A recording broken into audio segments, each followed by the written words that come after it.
moving that we delete recommendations 1, 2, and 4 and replace instead that City Council amend the Municipal Code Chapter 3, 4, 5 apartment buildings to require apartment building owners and operators to inform all current and prospective tenants of the rating of their apartment buildings and the evaluation used to create the rating.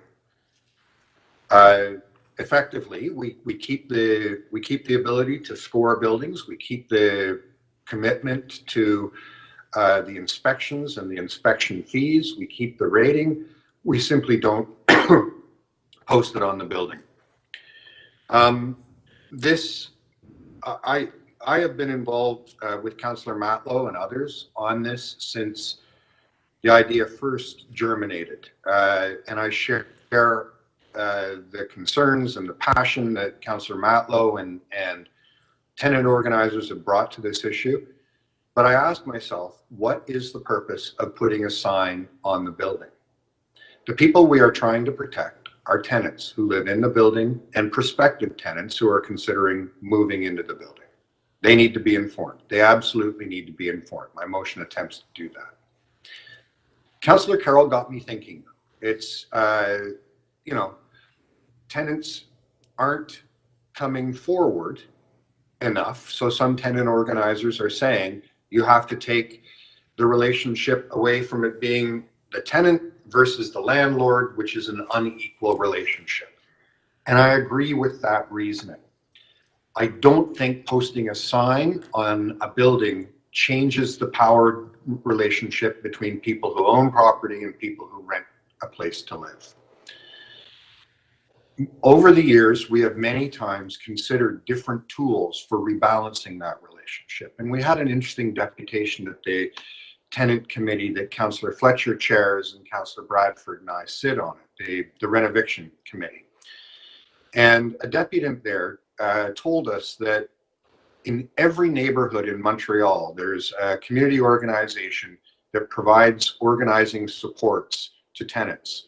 Think of our Metro Tenant Federation having an office in every neighborhood. And it occurred to me, we do have a tool that gives tenants the power to take on landlords who are not achieving good quality buildings. It's the Tenant Defense Fund.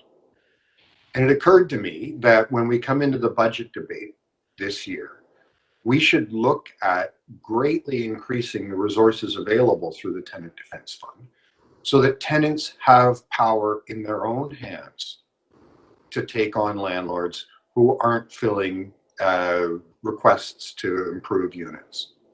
We should also consider some reforms to the property standards appeal committee that we operate to make that committee give tenants equal access. We should also consider whether we adequately resource municipal licensing and standards. So there are a whole lot of things we can do that rebalance the power relationship between tenants and landlords and use the tools available to the City of Toronto to make sure that tenants can speak for themselves rather than us presuming to speak for them by posting a color-coded sign on the building where they live. It just strikes me as an approach that is more committed to equity and justice than putting a label on a place where somebody lives. I've been struggling with this, and Councillor Matlow will remember I raised these concerns when we first proposed this approach. And at the end of the day, after talking to a lot of people who have lived as tenants most of their lives, I've just come to the conclusion that if our effort is to make sure tenants have power, this is the wrong way to do it.